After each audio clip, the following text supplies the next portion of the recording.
Hello, everybody, and welcome back to another great edition of my Grue Show. For the Grue Show today, I got a very cool guest, someone that I grew up watching as a kid, and I'm very, very happy and excited to welcome her to the Grue Show. She is a legend in the acting world, in the hosting world, the modeling world, and she has her own line of woman's clothes, bras and panties. We're going to talk about that too. And she is she was the former host of the show that I used to watch all the time called Up All Night.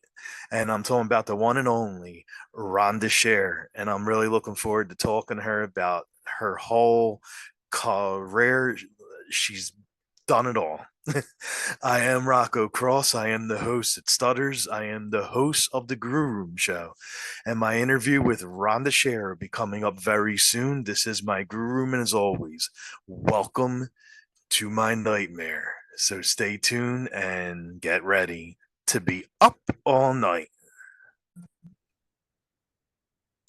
Okay, welcome to Grue, and thank you so much for taking time and coming on the show. I appreciate it. Well, thanks, Rocco. I appreciate it too. I mean, look at your cute little face you are. I like the posters behind you. They're terrifying. Terrifying. Apparently, you are a fan of horror films. Yes, I mean, yeah, I've been a horror fan for quite a while. Like the first horror movie I ever saw was Freddy, the Oh, the Elm Street film. So, yes, yes, yes. All the ones I aired and had to watch because it's funny. I mean, I don't. You know about my show oh my all God, of night? course, I grew up You're with so it. No, you're too young. You're too young. What were you in your No, mama's womb? 40s, 40s. That's how old it is. Are you really, God? You look like you're 22, maybe. Oh, Maybe. thank you. That's so cool. Well, it's funny, Rocco, but there's this whole resurgence of horror films that people your age are making. And Hmm. I just got an agent in Atlanta. People are asking me to do films. It's kind of weird. I feel like people that grew up with me or people that got through puberty are definitely reaching back to me to like work with me. So it's kind of cool. Exactly. Yeah. But I mean, like that. You know, your show is like whenever you wanted, like, at that time you couldn't stream or buy a DVD. So if you wanted No. to watch a show, you had to turn on to your show because you would show the films that I wanted to see, like all the horror films. And Absolutely. Of course, all the good stuff was cut out, but it's okay. It was still the more stuff that was cut out, the more time I got on camera. So it worked out okay. exactly, that's true. Sometimes Yeah, those films were really short. So I got a lot, because they cut out all the nudity and language. So I know because USA Network didn't really show any nudity, but I think young people always thought they were at least getting a sneak peek of some cleavage and a little bit of TNA. So it was great for young men to grow up with for sure. And ladies, I had so many fans, both female and male. It's kind of funny. hmm. You think it was just a male following, but pretty strong female following as well. Oh wow, okay. Yeah, it's pretty wild. But yeah, so like I've been asked to do some of the horror shows and I haven't done Hmm. them in years. And I have a comic book that's out there and they're actually getting ready to do the third one. And I feel Oh like wow. being asked to do more of them. It's Up All Night with Rhonda. And it's really good. It's scary, it's creepy. It's got Joe Bob Briggs in some and Yep. Lynette Quigley's in some, and they're really good. And I think that'll be a great thing to sell and have people see at the shows too. So I'm just tiptoeing back into that. I haven't done them in years, but I think it's a great way to get back out into that world. Oh yeah. Did you ever do any horror cons yet?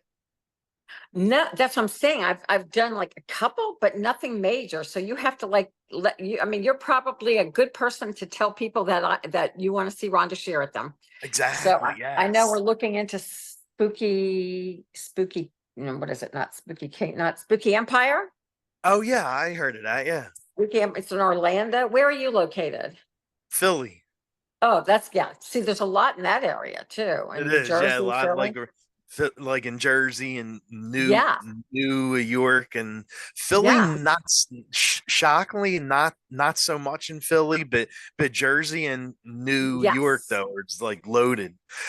I know, and I want to do them. So, I'm trying, there's a couple of people reached out to me that are agents. I mean, they never had agents for those things back in the day. So I'm talking to them and just finding out because it's all new for me. I used to do the Hollywood show and different shows back in the day, Spooky World. I don't know. I haven't done them in years. I actually turned down a few. I'm in the Tampa area. I know there's a couple of big ones now here, but I'm going to start to do as many as I can because my producer friend who does we do a lot of content together. He wants to do live up all nights at these shows. Wouldn't that be fun? Oh, wow, yeah.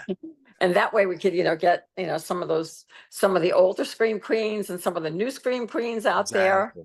So I just did, I'm not supposed to say it, but I just did a Joe Bob Briggs episode that's going to air on Labor Day. And Oh, nice. on weekend. Yeah. And I worked with a gal named Felissa Rose, and she was really Oh my cool. God, yeah, this the sleepaway camp movie.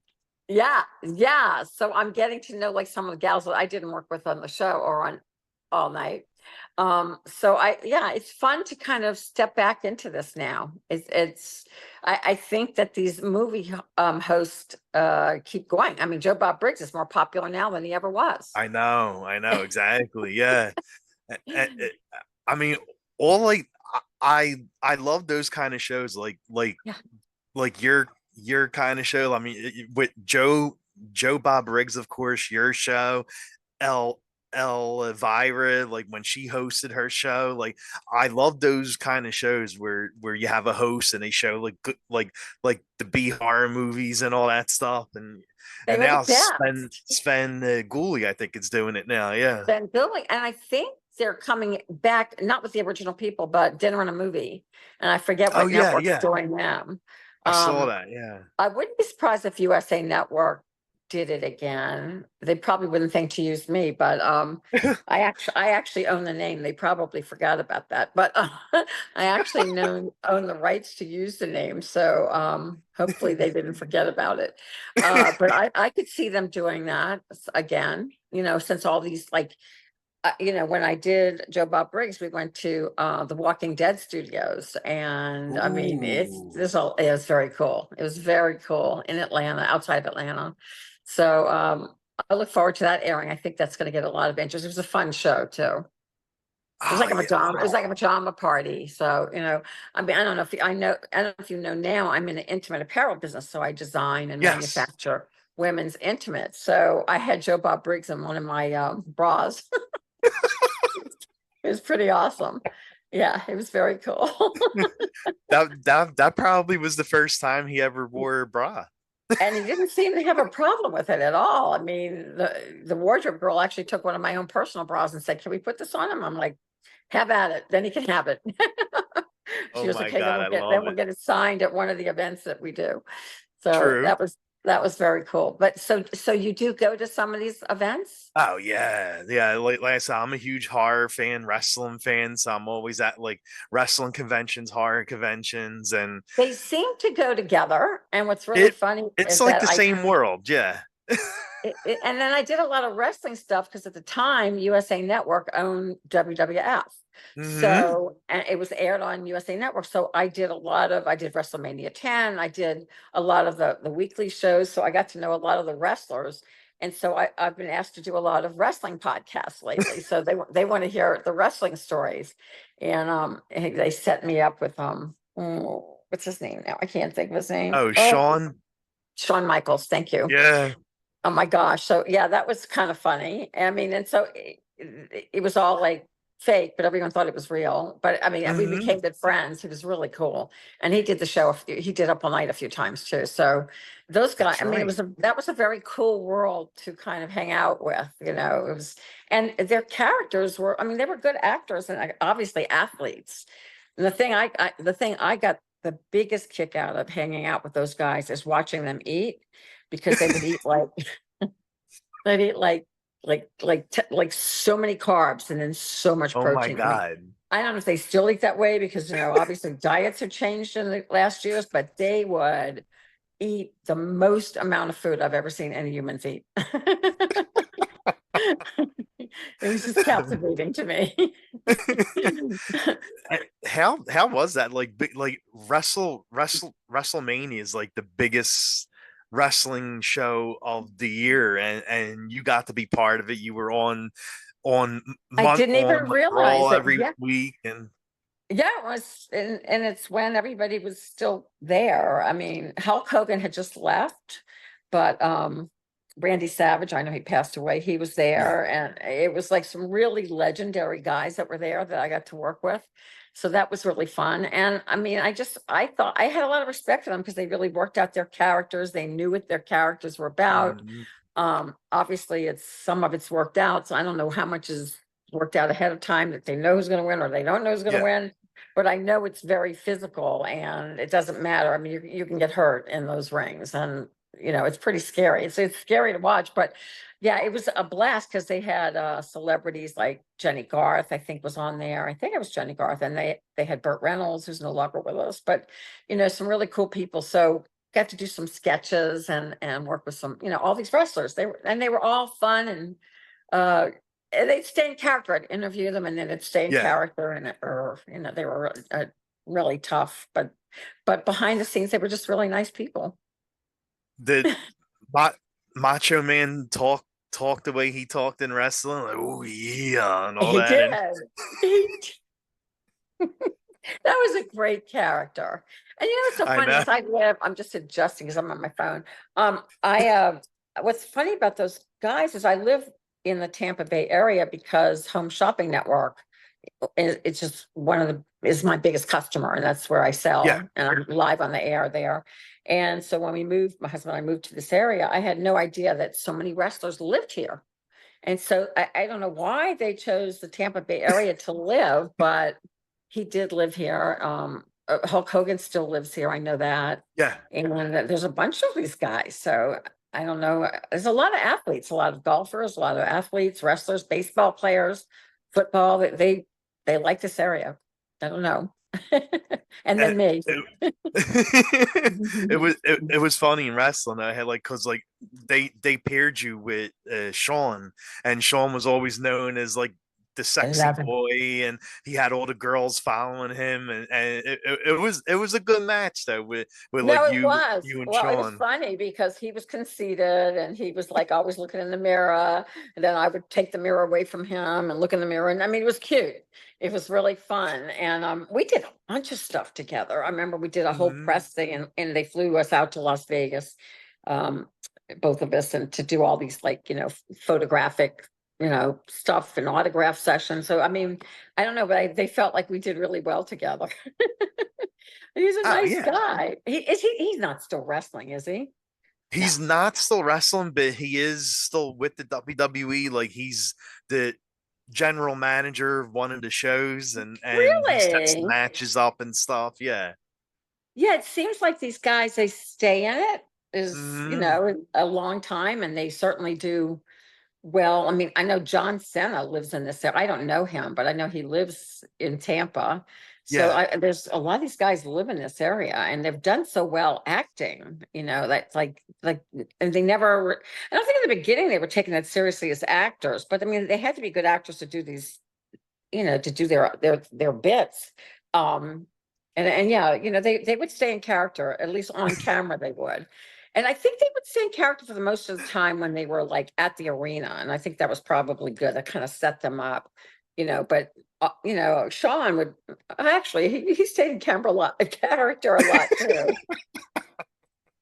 except for when he was eating. Yeah, yeah, yeah. Do you have any funny or cool stories about like working around guys like Macho Man and Shawn Michaels and the WWE guys? Just that they were really very giving to me, and I think they appreciated me because they knew that I was a character too, that I was over the top in what I did. So they got that and they would play into it.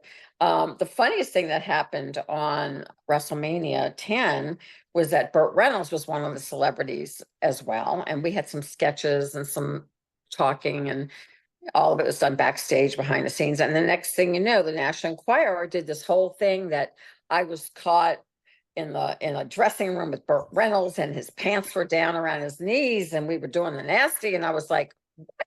Then I get a call from Burt, because we were friendly. We never dated, Yeah. but we were friendly. I think he probably wanted to ask me out, but he never did.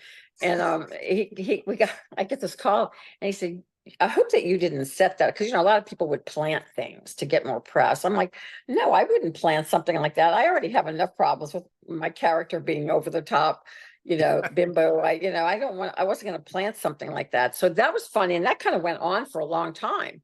And then like the other Globe and all these these paparazzi driven rags picked up on it, and they kept running with it, and obviously none of it was true. We were backstage Well, doing yeah, of sketches, course.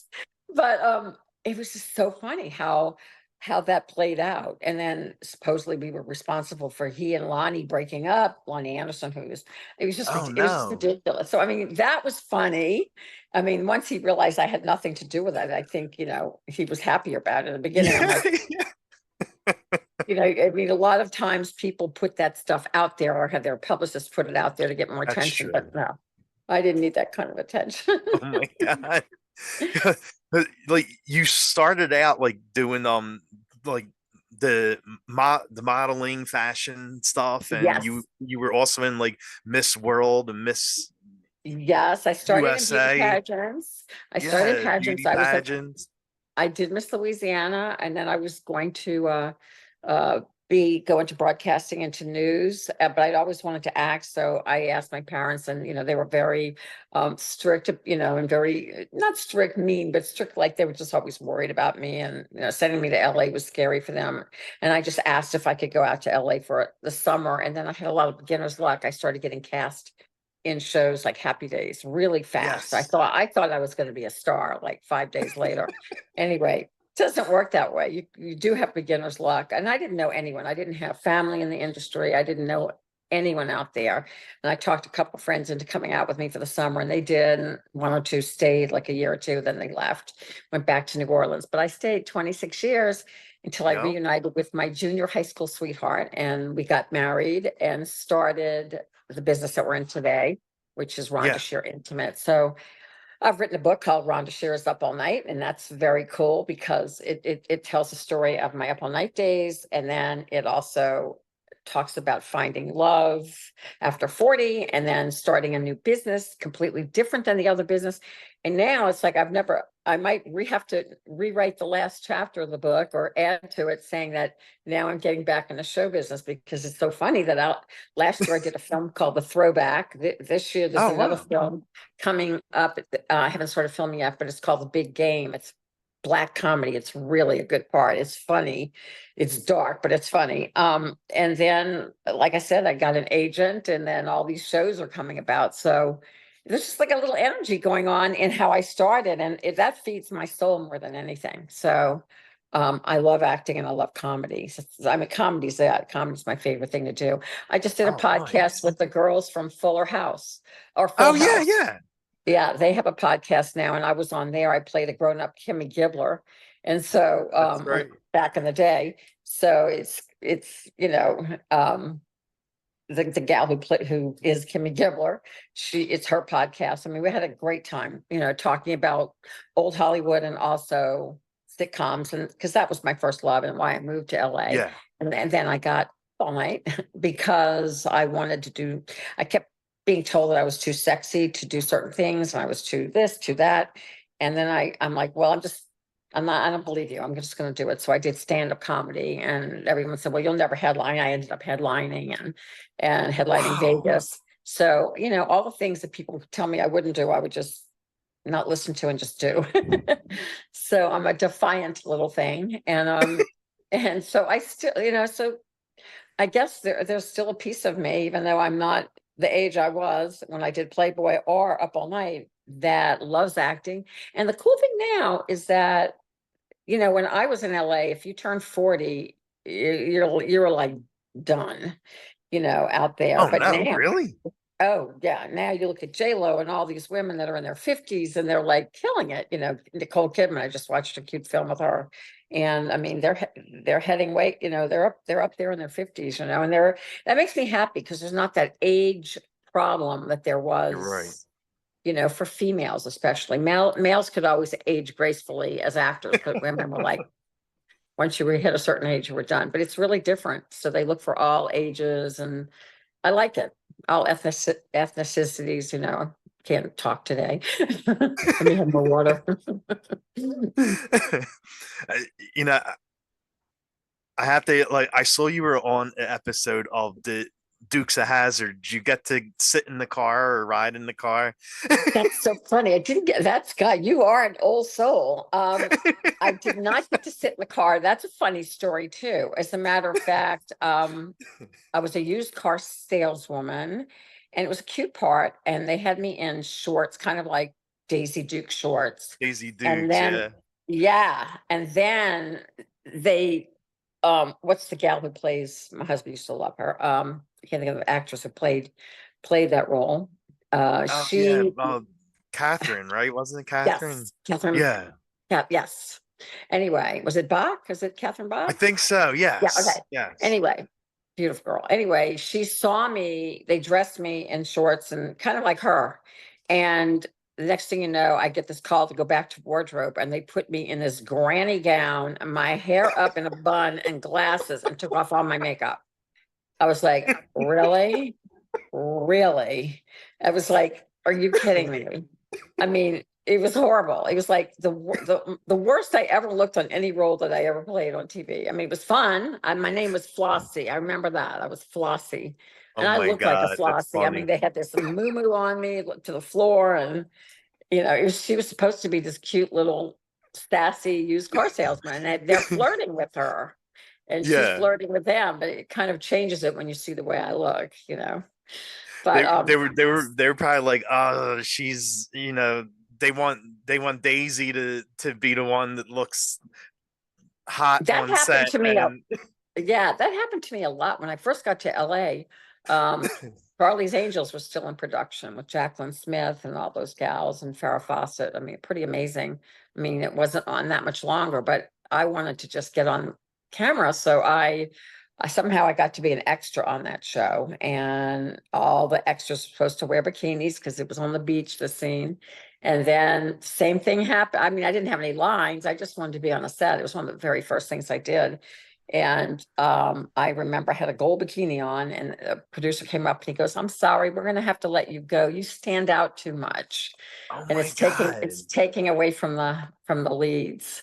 So yeah, that wow. happened a few times to me. And that's why I knew I had to just one day do a character like up all night and make it my own and just go for it, because anything else, I was always told you stand out too much, you look to this, you look to that. So it was kind of a fight. I never could play the girl next door. I could never, I was Hmm. only cast in like the sexier roles. So finally I just started going for it. Just like, Oh okay, I'll just wow. go. And so now what I want to do is do the roles kind of like Jennifer Coolidge, the Oh the yeah. the older hot lady. That's I love those roles. I love those kind of roles. They're so much fun. So much She fun. she definitely plays them well too. She's killing it. She's killing it. And I think I would do a slightly different take, but now that she's become such a big star, I'll take all of her leftovers happily. Yeah, So right. There you so go. I so I tell everybody, I told my new agent, I said, sorry, I'm on my phone and everything's popping up. I told my agent, I said, just send me out for all of Jennifer Coolidge's, I got those kind of roles. So it's we'll see. We'll see. I think it's gonna be a good year. and I and think and next year is going to be a really good year. I think that, once I sort, oh yeah, once you get, get the films going. yes, I get the films going and get back into some of these shows. I think Hmm. that's going to open a lot of doors that people go, oh, okay, you didn't fall off the face of the earth. You don't look horrible. Because I think a lot of producers go to these shows as well. I mean, I think you'll see a Yeah. lot of industry people looking for content there, and that it wasn't that way back in the day. So I think that's really cool. Oh yeah, definitely. And like one of the shows you mentioned that you did was Happy Days, Happy. and the Fonz was like the man. Like everyone loved the Fonz, and everyone wanted to be his girlfriend and stuff. And you actually got to play it. And what was it like sharing scenes with Well, I was really Henry? Henry Winkler. I was really excited to get those roles because when I first auditioned for Happy Days, I was in Miss Louisiana, and they sent me out Mhm. to LA for something else, to do a photo shoot as Miss Louisiana. And somehow I got an audition for Happy Days. It came through the PR director of the modeling job I was doing. She was Oh married to the wow. casting director from the show. So anyway, it was just, I happened to be in town. There was a role. I got to read for it. I was still in college. And man, I wanted to get back to LA. I didn't get the role, but that was it. That just because I got to read with Henry Winkler, and the show was really hot. Well, I had to finish school. I had 2 more years of school. So I finished school, went back, then I finally went to LA. And one of the first things I did was that Happy Days. And then I did another Happy Days, and that was working with Henry, and it was a bigger part. And it was really cool. I mean, it was cool because it was like everybody else, that he was, my idol, just like Oh everybody yeah. else. But then he treated me rather poorly, and it didn't end Oh well. no. One day I'll Oh. get to tell him this story in person. It's in my book. Everybody thinks he's so nice, and maybe he really is, or maybe he just had a bad day. But I was on the third or fourth Happy Days, and I got a commercial that week. They rehearse for a week, and then they tape on Friday. So you read, and then you start memorizing, and then by Friday you tape the show twice in front of a live audience. And so on Thursday, I got cast in a commercial for Budweiser. I think it was Budweiser. No, it was Kentucky Fried Chicken. Well, when Oh you're an okay. actor, and you get cast in a major national commercial, that pays your rent. That's big money because you get residuals off of commercials. Yeah. So I went to, this was a very small role on Happy Days, but they started just to call me without auditioning me, because they knew I'd been on the show so many Hmm. times. And it was just a theme where basically I was just walking around with Henry and kissing him. I don't think I had any lines in it, or maybe one or two lines. So long story short, I asked the casting director and the producer and everyone, I said, I got this Kentucky Fried Chicken commercial on Thursday. That's the day before we tape.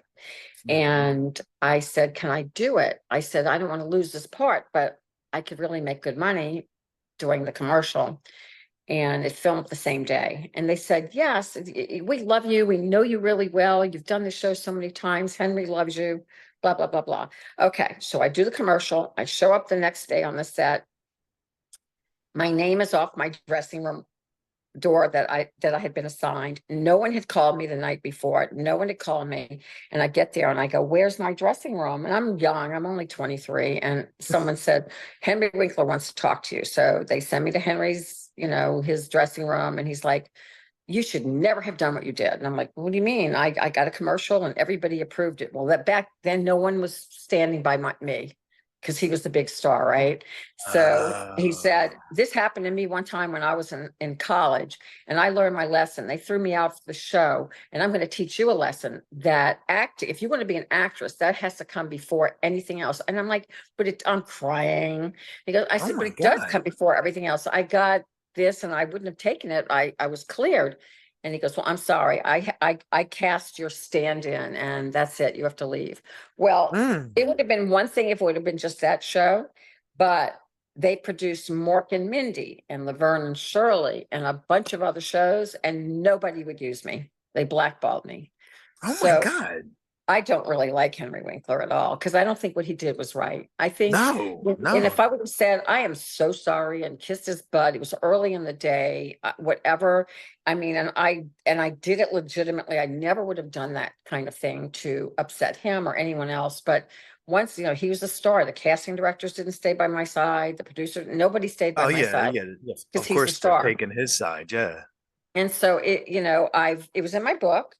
A producer reached out to his people, and he denied it, of course, because he's known to be the nice guy. But it's funny, I was doing a podcast with someone I can't remember who the podcast, not that long ago, a couple of months ago, and they had a similar Henry story. And they were the Really? first, yeah, it was the first person, the first time I'd ever told the story. And I never tell it unless someone asked me about Henry. It was the first time that someone else had a negative thing that went on with him because he really plays the good guy. But Yeah, I yeah, loved him. exactly. I loved him growing up. I watched Happy Days. I mean, I went to Yeah. college and then I finally get to LA and I do 2 or 3 Happy Days and then he fires me off of one. And then Mm. so when I reached out to him and they said to his publicist, they said, well, Henry didn't have the power to fire Rhonda. He was just an actor. Well, the truth of the matter is he had me fired, but he was the one that told me. Wow. No one else, no producer told me, no director told me, no casting. Henry told me, and I got my little bag and left. And I was like devastated. I mean, it really threw me back. And it probably hurt my chances of getting a sitcom, which was why I moved to LA. So now you know the story. And Yeah. that's a Wow. good podcast story because I don't tell that story often. But you Oh, asked. wow. I'm not gonna lie. Yeah, damn. But hey, you moved on to something better. You were up Yeah, I all never night. stopped. I know. I never stopped. I've never had a chance to confront, I'm friendly with Donnie Most, who was Ralph Mhm. Mouth on the show. And I know Anson Williams, not as well as I know Donnie, but I know him. I mean, we write each other on Facebook all the time. And I've never told them that because I know that they're really friendly with Henry. But if I Yeah, was yeah. ever, I would tell them that happened. It probably wouldn't surprise them because I got to work on Chips too with Eric Estrada, and he went Oh, yeah, yeah. not with me. He didn't have anything negative with me. I was like one of the hot chicks on the show. I had a good part on that show, and we had a kissing scene with him and all that. But it was in his last season, and we were on this big barge, and we were in the Pacific. Not far offshore, but we were on this barge, and all the cast and crew was out there. And he got on this megaphone and he goes, I just want you all to fucking know that you're all here because of me and I can fucking fire you as fast What? as that. Yeah, yeah. But not to me. I mean, that wasn't aimed at Wow. me. It was aimed at the whole Well, cast yeah, and crew. yeah, yeah, yeah. But I was really afraid. I'm like, I don't want to get fired because I had been fired from the other show. So I mean, I was another girl I was working with on the show, and he didn't aim that at me. He said a Oh my couple of God.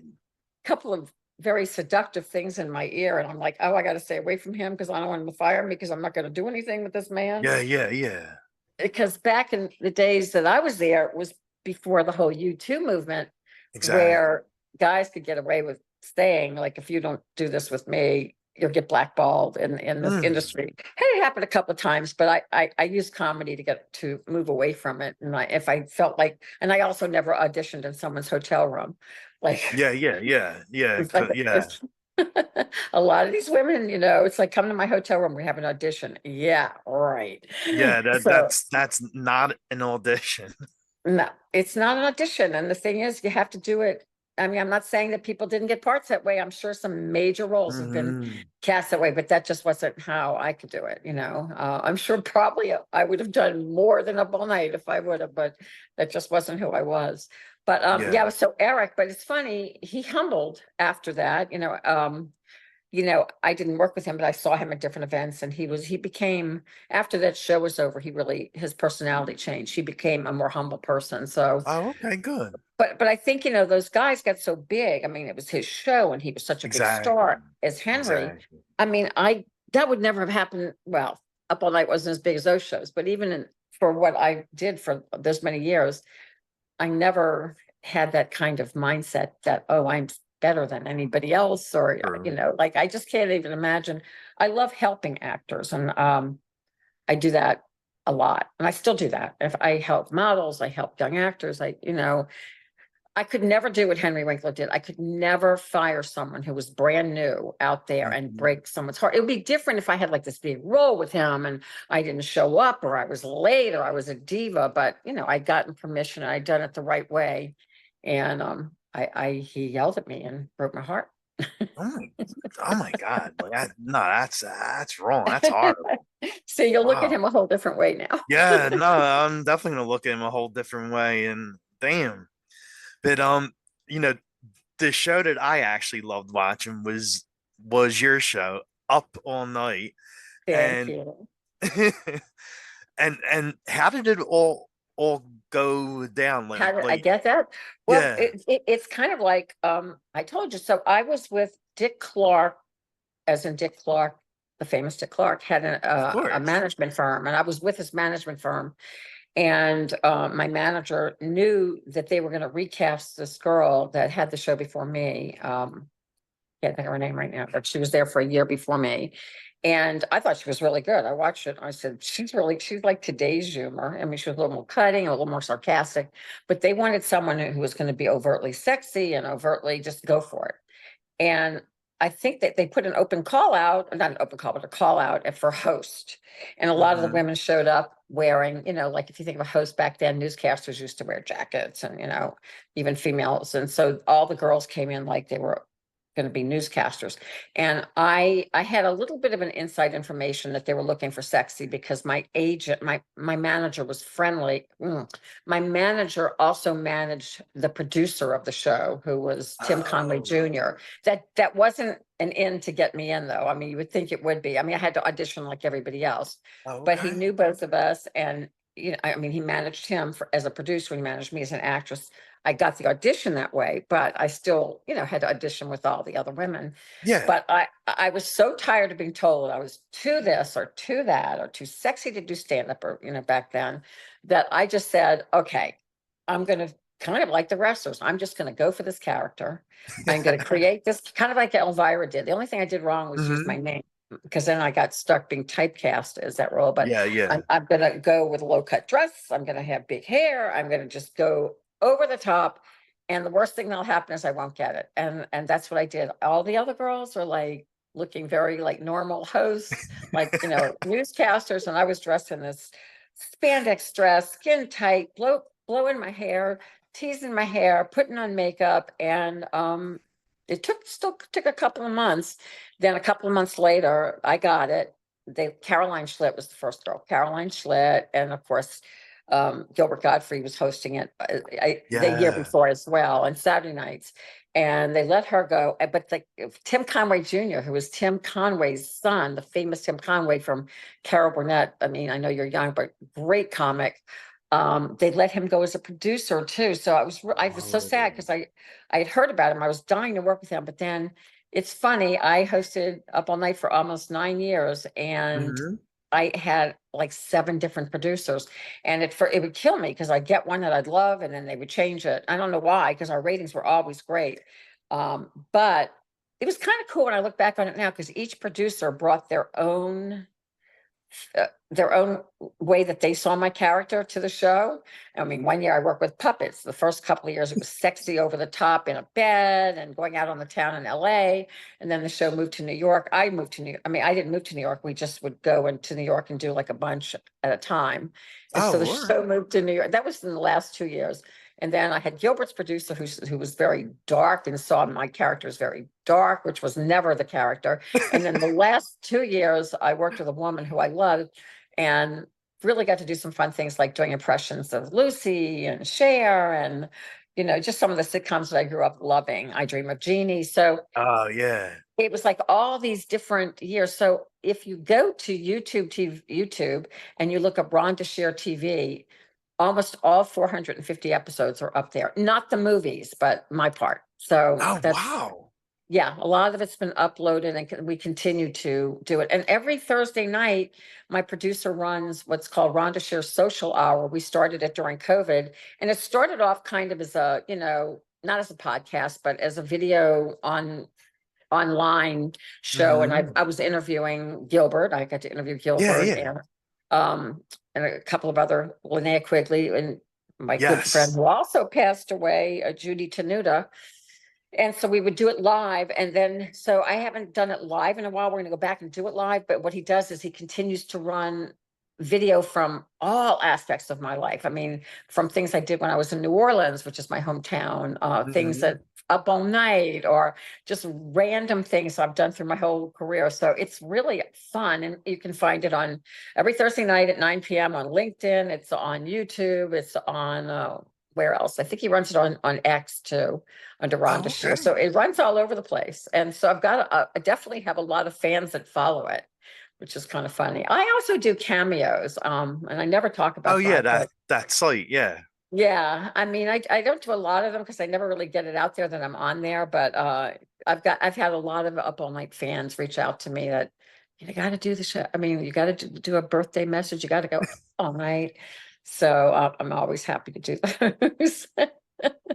So when's the next convention? What are you going to next? There's a horror convention coming in Jersey, August. I forgot the date, but Robert Mm. England's gonna be there. Freddie. Mm.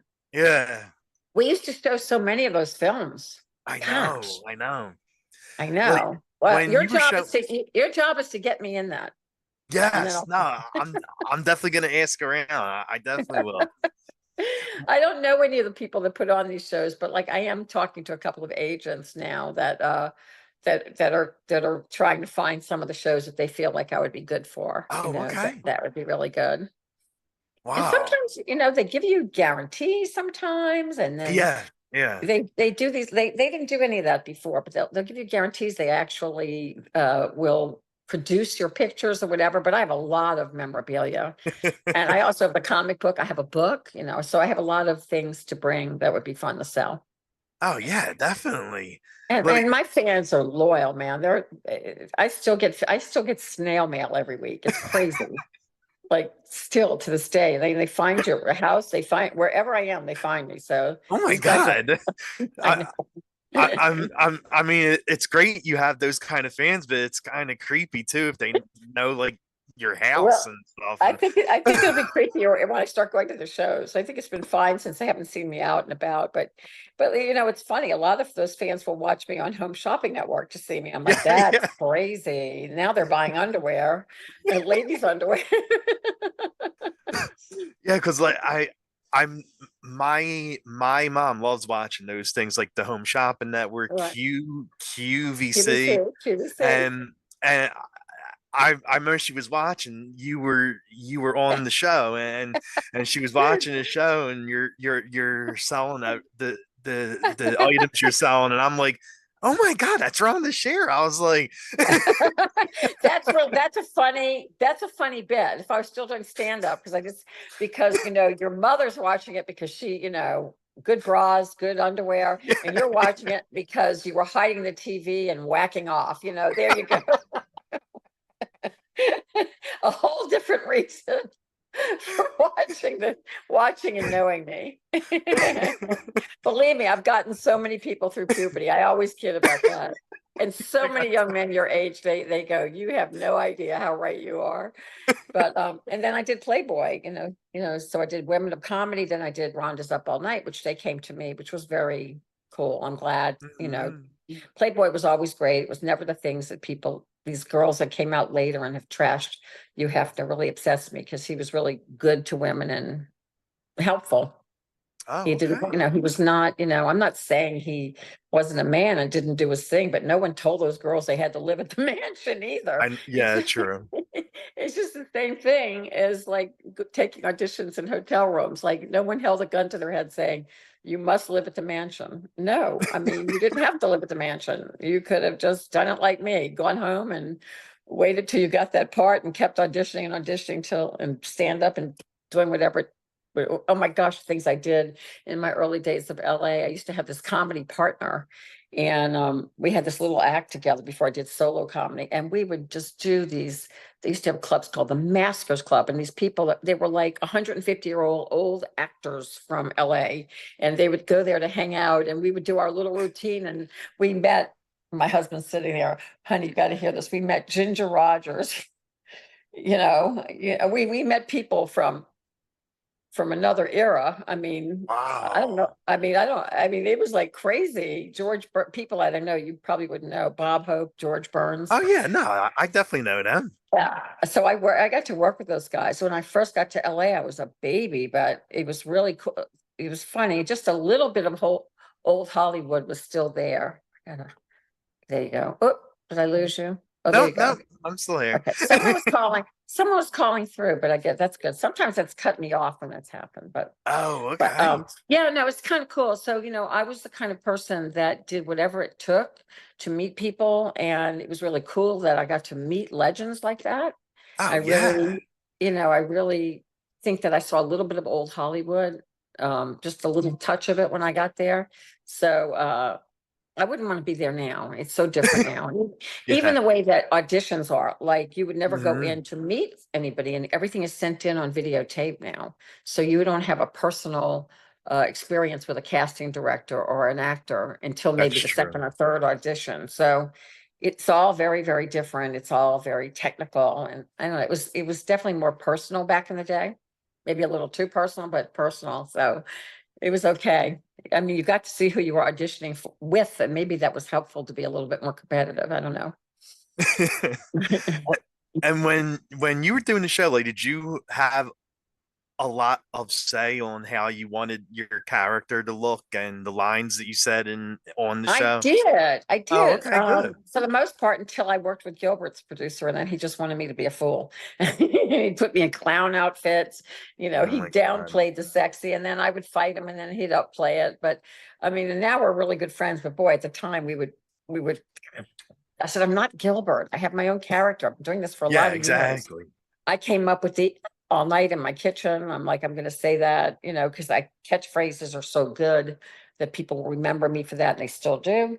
So, all of that, the character, the over the top character, the big hair.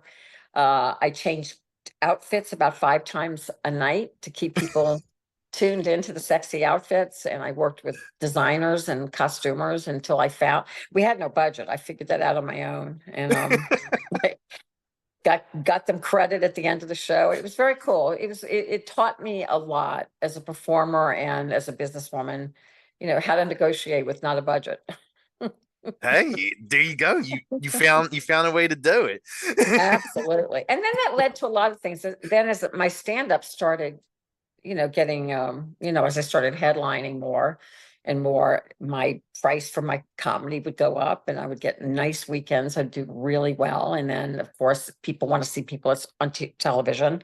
So now it's Hmm. more about people want to see people that are are big influencers or that have this huge following on TikTok. But back in the day, it was if you were known from TV. So that Yeah. was kind of cool. To fill a room, and they would be all up all night fans, which was always interesting. Definitely different than the normal comedy fan for sure. and and when you were showing the horror films, like I said, when I watched the show, I loved every time that you were showing a horror film. Were there any horror films that you actually liked to watch? Oh gosh. Well, it's so funny. We were more of a common, unlike like Elvira and Joe Bob, who's predominantly horror. We did a lot of just the TNA, like Attack of the Killer Bimbos, and I was in a film myself. The first film we ever aired was called Basic Training, which is a film I was in my 20s. And so it was completely TNA, and so we were more of a combination of TNA and horror. So I liked a lot of the Lloyd Kaufman films because Lloyd would actually Hmm. show up on the set. Traumaville. I thought Yeah, that yeah. I mean, Toxie was always on the show. We always had Yes. an actor playing Toxie. He was always, so I like that. So the funny thing about this, and I guess I could slap myself for this, but I watched all the films. I don't remember most of them because I'm not a huge horror fan. I know that's horrible to say when you host films. Uh, I, I, I like them. I like more suspense and thriller more than just out and Hmm. out horror. Yeah. Unless it's horror that's done comedically, then I think it's funny. Um, like I did a film years ago called Prison a Go Go, and it was kind of like it was TNA and horror and all things, and all karate. It was all mixed into one. It was just a parody of all of that stuff, shower scenes, and I think that was kind of fun. But anyway, USA would give me. I would host 3 shows. I would do 2 live, and then one would just be my voiceover in the third hour because this was a Oh, okay. marathon that ran all night, and I would get every film on tape, and back in the day, VHS. And I could have easily have up, not that I could have shown them because I don't own the rights to them, but it would have been great to have had the library of every film I know, because right? it would have, can you imagine? I mean, we showed 3 films a night and I was on for almost 9 years. I mean, obviously Wow. we repeated some and we would get films like Sweet 16 too, which I never saw how that would fit, but it was really just whatever USA Network bought, what was in their film library. Yeah, yeah. And they considered it all to be schlock. And the whole idea about movie hosts was to keep people watching. And then we would have these incredible commercials, with like Snapple and Budweiser and I forget the candy bar, but we do these giveaways where people would win a giveaway to be on the set or of Las Vegas or Oh, wow. Universal, because we were USA Network was bought by Universal Studios. Mhm. So that was fun because we do those, sometimes we do those live, sometimes I would make appearances, sometimes those people that would win the trips would be on the show. So we did a lot of really things that actors wouldn't do today. I would go to meetings with the advertisers to try to get them to advertise on the show. No one would do no one would do that now. I mean, you would never ask an actor, or maybe you would, I don't know, but usually not on a TV show. Here, come meet with the Budweiser people. It was fun. It was just like I said, I learned a little bit about business and just a little bit about everything. And the one thing when I left there in the show, they let go of the show because they were just trying to Mhm. save the everybody was just trying to save their jobs at that point, and the network was changing directions. But the president that was let go shortly after me, and he was the one that called me and said, "We're just letting go of the show completely, blah, blah, blah." And he said, "I just want to tell you, you've been amazing in terms of PR and working for the show. You put your heart into it." I mean, it was just very complimentary to get that kind of, kudos from the Oh, president of the yeah. network. It was very cool. And I did. I mean, I put my, even though, yeah, I got a nice salary. It wasn't a salary like a sitcom salary, but it definitely paid the bills and more for a lot of years and it made my, any of my, whenever I go out on location or signings or stand up, I would get paid more because of being on the show. So it was a really good time. And then Playboy came out of that. So a lot of things Mhm. rolled off of Up All Night, Oh, obviously. wow. And then when it was off the air for a few years, it was like, well, then I got married in those few years. But then what happened is everybody was like, I don't know what to do with her. She's known as Rhonda from Up All Night. So Yeah, yeah, yeah. I'd audition and I was so typecast. And then, eventually you just grow out of it because you age out of people remembering that. But True. I didn't stay around LA long enough to fight through uh getting typecast. I'm sure I could have broken through, but I Oh, got yeah. married, within a couple of years after being off the air and I then and moved. I used to always Moved. try to like to do that up, like the up on. Perfect. Perfect. I tell you who I do miss. It's funny because people love Gilbert. Obviously, Gilbert had his fans and I had mine, and he was brilliant. And we worked together a lot. And it's very sad that he passed away so Yeah. young, but brilliant comic and Oh, yeah, complete. definitely. And he told everybody he didn't watch the shows, but the films, he didn't watch them all. But Gilbert was a fan of horror films. That I know. I don't Oh, know if he okay. watched. I do know that he was a fan. Oh, Maybe not. wow. I know he was a movie buff, just in general. He was a film buff. So we had a lot of films we had to watch every week, so it was hard to watch them all. But then we aired so many of them over and over and over that by the time 9 years, you eventually saw them all anyway. It's kind and even Bill Maher starred in one of them. He starred in something with the avocado. Wait, avocado. It's something with avocados. Not Attack of the Avocados, but the avocado something in a jungle of hell. If you Oh my Google God. Bill Maher and avocado and jungle of hell, it'll come up. And Okay. he's in it. So he's even got a pass in those movies too. and, and then like what inspired you to want to write and create horror comic books? Well, actually, someone came to me. I'm not going to lie about that. This was in Okay. the last year. I mean, someone who's a huge fan of the show came to a producer friend of mine who does content for me for my lingerie world. and said, we really want to do a comic book, much like Elvira. We really think we could do a horror, that whole thing. Mm-hmm. And it's out there. I mean, I don't know if we have any for sale because we blew through them so fast, but we're getting ready to print a whole bunch more. But we are going into our third one. So I'll have to Wow. find it yeah. So it's good. I have to say the artwork is great. It's really, really good. So, and Linnea Quigley's in some, and Joe Bob Briggs and his sidekick. So Darcy, the male girl, she's in Darcy, some. yeah, she's a big horror fan too. Well, she's interesting. She's getting a pilot. She wants to copy what I did on Up All Night, she told me. Oh, And really? I think, I can see her. She's sexy and beautiful girl, but she's not crazy like I was. So I don't know. Maybe she'll just probably do it her own. She'll probably just do her own version of it, but I hope she gets it. But she's a good sidekick to him as well. Yeah, definitely. I mean, she plays very straight and lets him be the knowledgeable one.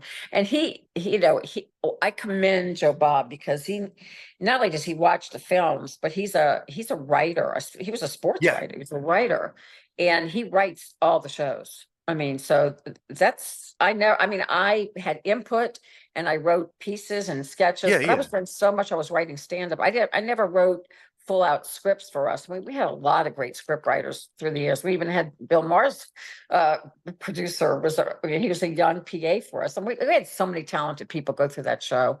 But I never wrote the scripts out now. But I would say, hey, I want to have Kato Kalin on from the OJ murders. uh-huh. I want because he was a friend of mine. I want to have Linnea on. I could get all these girls, and Yeah, so they would write around. If I could say, hey, I'm gonna get these girls or I'll get these guests, they would write around the guests. And then sometimes they would pull in great guests. And then sometimes we'd just go cover a movie premiere and or a music premiere. And I interviewed Stevie Nicks, and I mean, just crazy Stevie things. Nicks. Oh yeah, she was one of my first interviews. So it was some big Oh music my God, thing. that must have been amazing. I It was love, amazing. I Well, love Stevie Nicks. I do too. What was amazing is, I mean, this one of my early in my first year, and she goes, "Oh my God, I know who you are. You're Rhonda from All Night." I looked at her and she goes, "Oh yeah, after my concerts, I come home and I chill to you." I was like, "That's cool."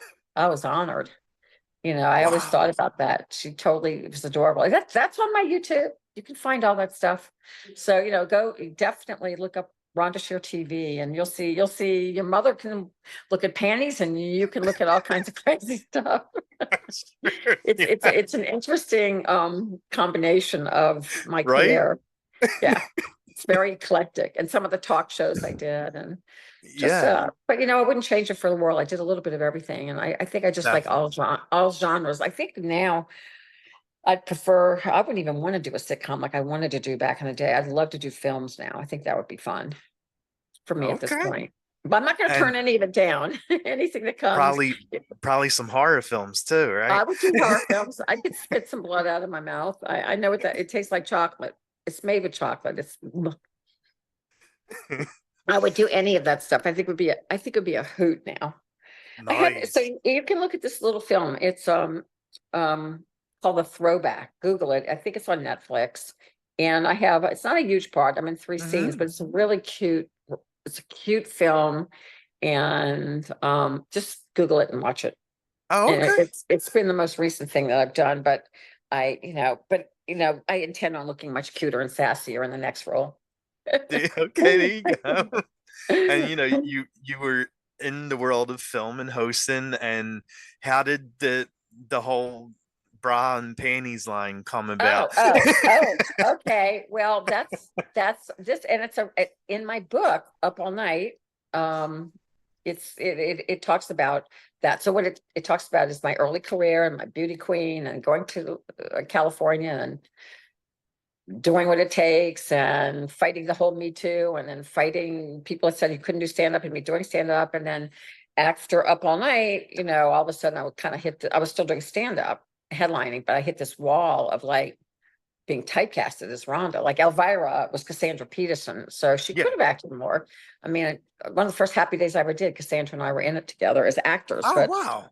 I know that was a little factoid. But anyway, what happened is my husband, I had never married. I dated for long periods of time, and then I dated and just had fun dating, but I was very driven, showbiz wise, and I just didn't want to get married. I know that sounds crazy. I really loved just going after it. And when I was out there, it was harder to play the sexy girl and be married. I know that sounds weird because it shouldn't make a difference, but it did. Somehow it did. It was before Me Too.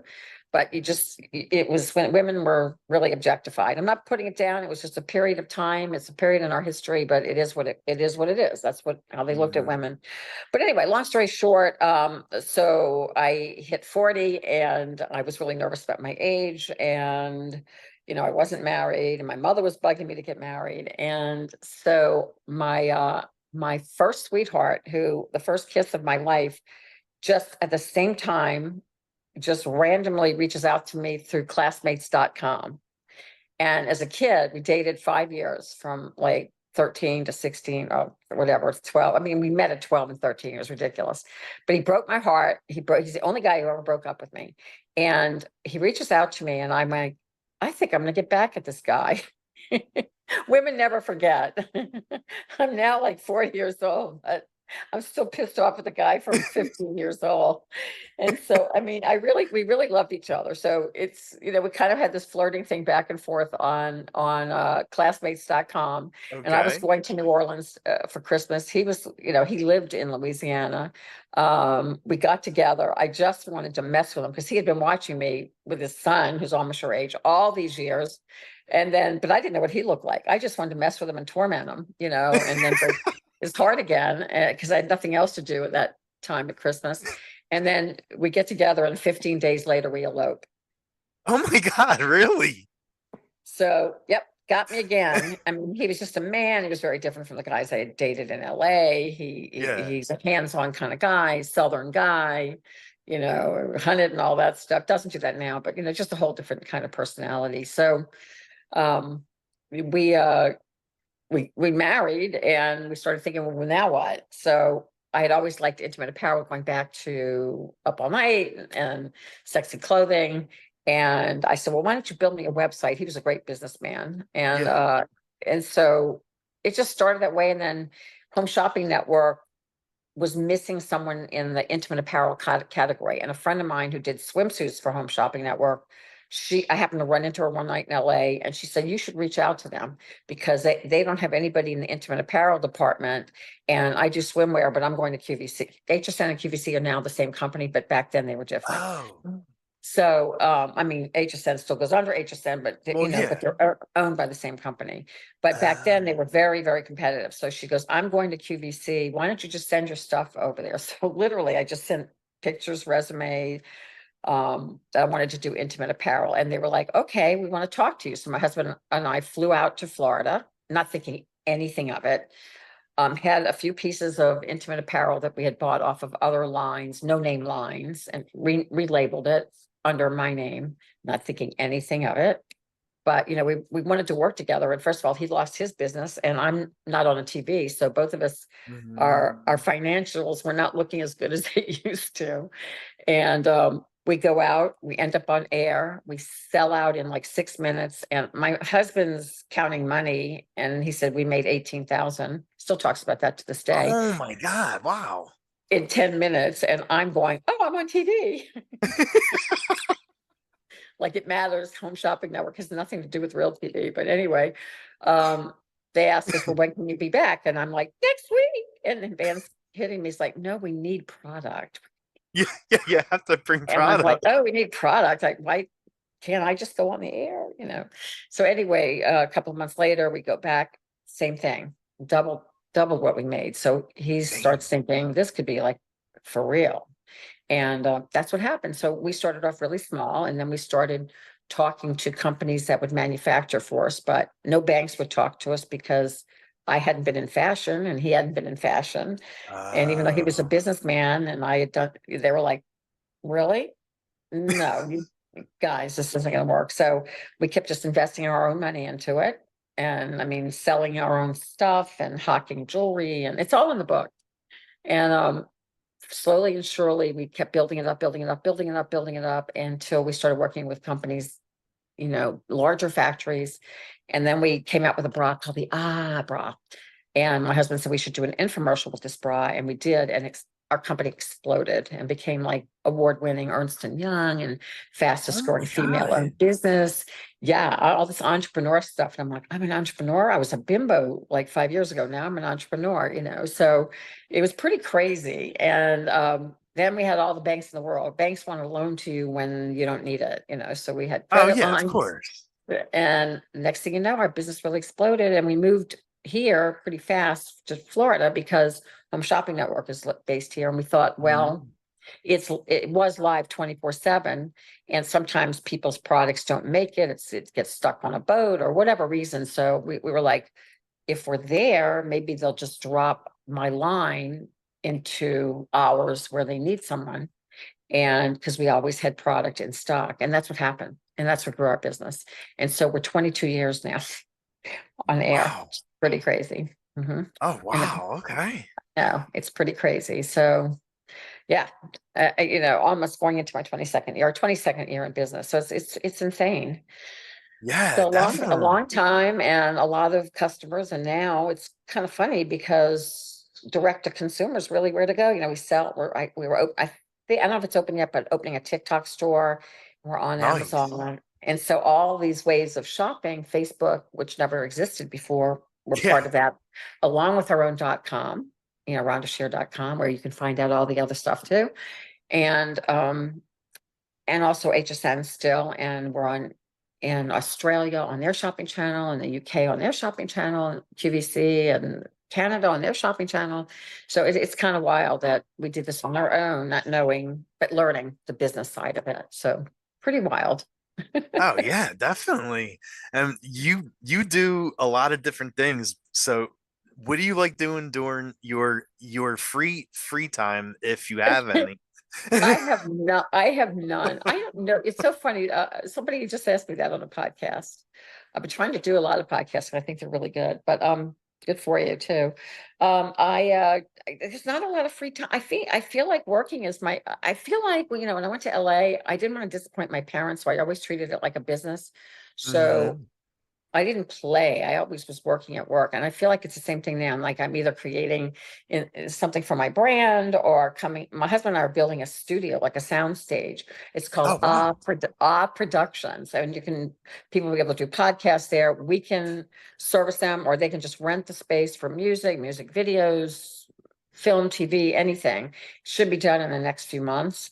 And so we're working on that. And then we're working on now I have a little foot in the door with acting again. And then Yeah. I'm still in my businesses, I still go on the air quite a bit for that. So what do we do? We're building a house right now and we're trying to sell the one we're in.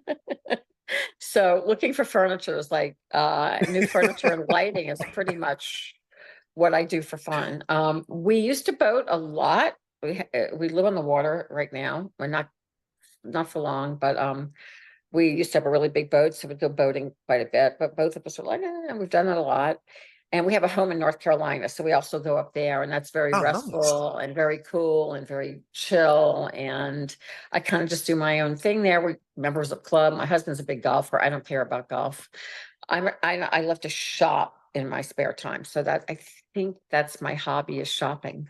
Okay. Yeah, my dad actually lives in North Carolina, La Grange, I think it is Lagrange. I don't know. I don't know that much about it. I mean, I think North Carolina is gorgeous. We're more on the eastern side of the state, like right. Okay. So it's very, but when the mountains were high and it's like 60s there right now. It's so nice. And we go there like in the summer and into the winter. So it's beautiful and it's just a whole different vibe than Oh yeah. here. And we actually should be there right now, but because we are building this house and building the studio and doing some other things with the business, it kept us from going back there in May. Like we wanted to actually go back there in April. And we haven't been back. We left in December, right before Christmas, and haven't been back since. But we'll get back there in the next few weeks. Okay. And then, it's like so funny. I'm looking, I see, we have the Simply Safe or whatever, alarm systems, and I'm looking, I get this alarm up there the other day that one of our cameras, I'm like, who's that? No one's goes up to our house, and I look on the camera. It's a bear. It's a bear. It's a bear walking around our porch. We don't have any food out, but those bears are smart. They know how to open door. I mean, our doors aren't open, but they know how to Oh, open car good. doors. They know how to open doors. But it's so funny. You look around your house, there could be somebody trying to sell something. You look up there, there's a bear at your back door. It's kind of wild, but it's pretty. And I'm such a city girl. I grew up in New Orleans. I lived in LA, Tampa. I'm a city girl, but it really speaks to me up there. And the seasons, I never had seasons, so I love the fall. It's Mhm. gorgeous up there. Oh, wow. I'm sure your dad loves it there too. It's Oh really, yeah, he said he loves it. He don't want to come back to Philly. oh yeah. No, and I love your Philly accent. I used to be always told that a New Orleans accent, which is what I have, sounds like either Philly or a little Bronx. So it's like a little bit of a combination. Oh But yeah, definitely. my comedy partner went to Temple University and was Yeah, a Philly boy. yeah. And I've had some good Philadelphia cream cheesesteaks, and I've also worked the comedy clubs here, and I can't remember which ones, so don't ask me. But I Oh. have worked too many of them. I was finding names of clubs that I hadn't seen in years. I was going through my old stuff. I'm like, wow, what is this club? They're probably. I love it. I kind of miss it, but the only part I don't miss about it is, I don't like the, living on the road, and I Yeah, yeah, also of course. and you have to write all the time. You have to write new material all the time. And I Mhm. did. And then I got lazy, So, I mean, you cannot stop writing ever. So I commend all my friends that are still in it, that they've been writing and they never stopped. I write, but just not stand up, it's just Yeah, yeah. different stuff. I wrote a book. That was Oh. good. And what about songs what kind of music is on your playlist? What do you like listening to? I really like contemporary. I like everything, I've always been like a pop person. I've never liked, heavy metal or, but I like everything from rap a little bit to anything you could dance to. I'm not going to sit here and go, oh, I love the 80s and 90s. Yeah, there's good songs. I love today. I mean, Taylor Swift's okay, but I love, I mean, who's the one that I really like who's in the Barbie movie? I'm always playing her music. I really like contemporary music. I don't know all their names. I don't even know all the names from when I was growing up. But I love dancing, so I like good, anything that has a really good beat to it. Okay. And what do you think you would sing if you were going to do a karaoke song? Oh, there's only one song I can sing, and I've actually done it. Roseanne Roseanne Barr had a karaoke show years ago, and I was on it. And it's These Boots Are Made for Walking by Nancy Sinatra. That's it. Oh yeah. That's my voice is really bad, but that doesn't mean I still wouldn't try to do it. And I kind of dance through it. My whole thing is if you're gonna sing, I use the dance ability to get me through the song. So that way people are watching me dance and they're not watching me sing or listening to me sing. So it has to be pretty easy. But yeah, I even did singing telegrams to pay my way through early Hollywood. So there you go. Oh wow. and Okay.